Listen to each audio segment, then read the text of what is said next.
everyone, welcome to my channel where I talk about God, goals, and grad school. Now, I wish this topic weren't so relevant, but unfortunately, because of the economic ramifications of COVID-19, also known as coronavirus, people are getting laid off, and many are getting laid off for the very first time in their careers. So I wanted to be a reassuring voice to really help talk you through this, let you know what you need to do when you find out you get laid off and how to maximize the time between when you find out and when you are officially separated from the company.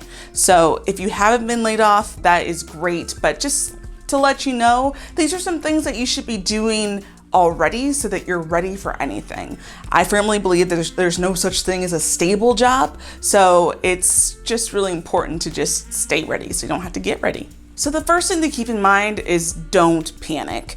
You know what? This happens to just about everyone over the course of their career, and your job is not the determinant of your value or your worth. So I hope that even if you don't feel that right now, that you learn to feel that way. There will be another job. There will be another opportunity. It absolutely will get better. It always does. So I want to make sure that that's an extra dollop of reassurance because it's a difficult time. I know I've been through this, and I just want to, if it's any consolation, I'm living proof that you get through it and you get through it stronger than ever. The next thing to do is to get your resume ready. And chances are you don't have that much time between when you find out that you are getting laid off and when you're actually gone from the company. So I highly recommend that you just get together all of your accomplishments, try to understand what your quantifiable results have been, because once you don't have access to the computers or files in your job, you're not really going to have access to that kind of information again. Now, I want to be very clear here. I'm not suggesting taking any company property. I'm not suggesting, doing anything that's against your company rules. What I am suggesting is to take inventory of your accomplishments, find any kind of number that can actually support your accomplishments, whether it's the amount of money saved or the any kind of metrics that you're measuring on customer satisfaction or customer retention, those kinds of things. That's your accomplishments are your accomplishments. Those aren't intellectual property. So I want to make sure that you take your accomplishments, leave the intellectual property, just so we're clear. The reason why I want you to take stock of your accomplishments is because you're going to need that for your resume and for your interview stories. If you haven't seen my video on the one resume trick that's going to help your resume stand out, click up here and I will link to that video because it's going to play a key role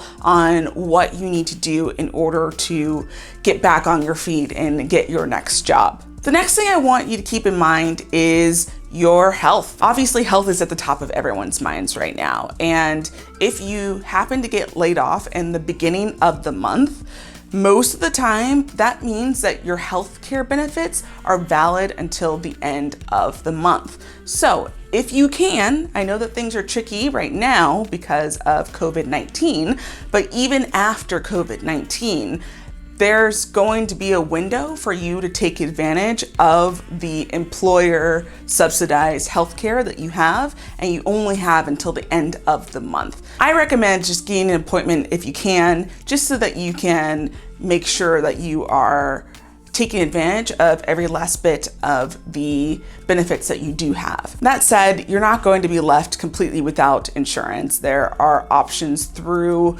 what we call Obamacare in the United States. There's also options through COBRA, which is also in the United States.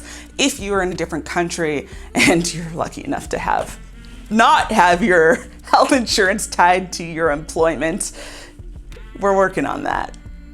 Okay, I didn't mean to make this political, do you? But hey, health insurance is a big thing. In the United States, it's tied to your employment for the most part. So you want to take care of what you can before you are left to paying for it yourself. The next thing I'd like you to do is just take inventory of the relationships that you have at your current job. Chances are you might need someone for a reference. And if you're leaving on good terms, I mean, lots of people are getting laid off now because there's not a lot of liquidity to be able to support payroll. So that's not a performance issue. That's just a reality of the economy at its current state. So that means that ideally you'll have positive relationships that you can be able to call on when it comes to the references that you need for your interviews. So definitely, have conversations, say your goodbyes. I think that that's going to be something that's going to be really important. Something that I like to do whenever I leave any company is to write handwritten thank you notes. Chances are you've been able to build relationships with people who have been able to mentor you, who have helped you in times of need.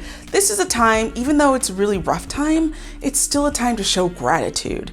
I guarantee you, this is something that is an investment that will pay off in the future, because you know what? You always cross paths with people again. And if you actually do need to call on someone for help, whether it's just help connecting with their network or some advice on your job search, you might be able to rely on the fact that you left on such a positive note, literally. So once you shore up your physical health, I want you to start thinking about your financial health. If you have a 401k or anything like that, you want to make sure that you're asking questions on the status of any matching so that you can just be informed about what's happening on that end. I also want you to be mindful of what is going on if you have student loans. Now, currently, there are definitely opportunities for you to delay payments, and I'll link more information on that in the description below. When it comes to student loans, there's also an option of forbearance, and that is to help kind of make sure that your debt burdens aren't as large during this time of transition. So I know that, when it comes to the bills and due dates coming up, there's a lot of uncertainty with that. Lenders absolutely know what's going on. Now, I will say that private lenders tend to have different rules and aren't as lenient when it comes to repayment options, but it does not hurt to ask. So if you do have private loans, it's worth a shot. But I do know that if you do have federal loans, there are actual processes and systems in place to help you in this time of need. And it's going to be time to start looking into that. The instant you find out that you're going to be laid off, then I would file for unemployment benefits. A lot of people are doing that right now, unfortunately, and there may be some time or lag between when you actually apply and when you start getting benefits, a lag that's longer than normal. So I would definitely make that a top priority. I know things vary by state. When I was in California, I was able to file for unemployment on the internet.